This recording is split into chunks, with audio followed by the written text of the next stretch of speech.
فضل التسبيح والتحميد والتهليل والتكبير. قال صلى الله عليه وسلم: من قال سبحان الله وبحمده في يوم 100 مرة حطت خطاياه ولو كانت مثل زبد البحر.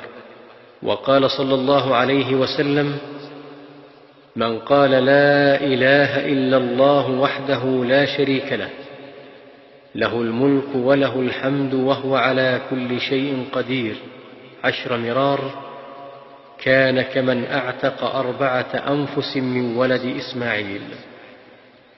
وقال صلى الله عليه وسلم: كلمتان خفيفتان على اللسان ثقيلتان في الميزان حبيبتان إلى الرحمن، سبحان الله وبحمده سبحان الله العظيم.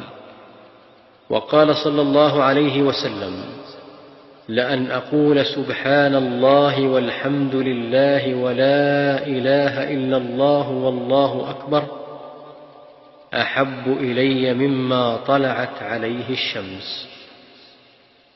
وقال صلى الله عليه وسلم: أيعجز أحدكم أن يكسب كل يوم 1000 حسنة؟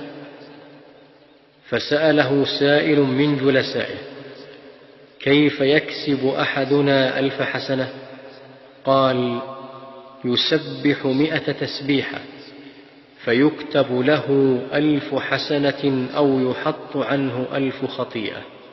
وقال صلى الله عليه وسلم: من قال سبحان الله العظيم وبحمده غرست له نخلة في الجنة.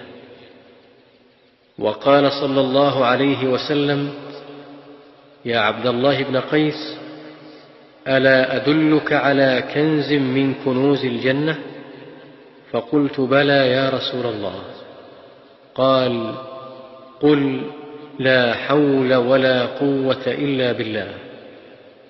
وقال صلى الله عليه وسلم: أحب الكلام إلى الله 4: سبحان الله والحمد لله ولا إله إلا الله والله أكبر، لا يضرك بأيهن بدأت.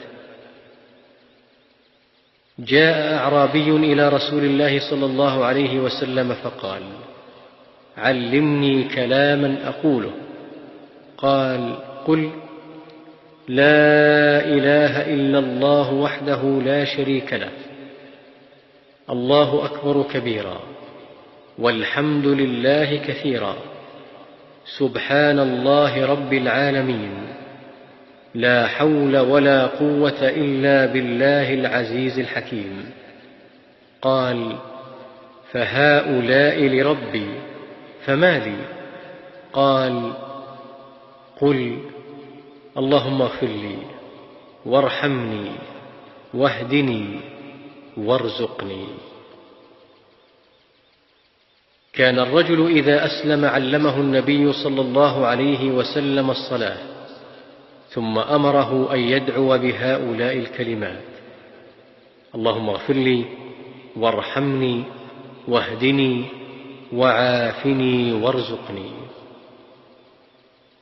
إن أفضل الدعاء الحمد لله، وأفضل الذكر لا إله إلا الله.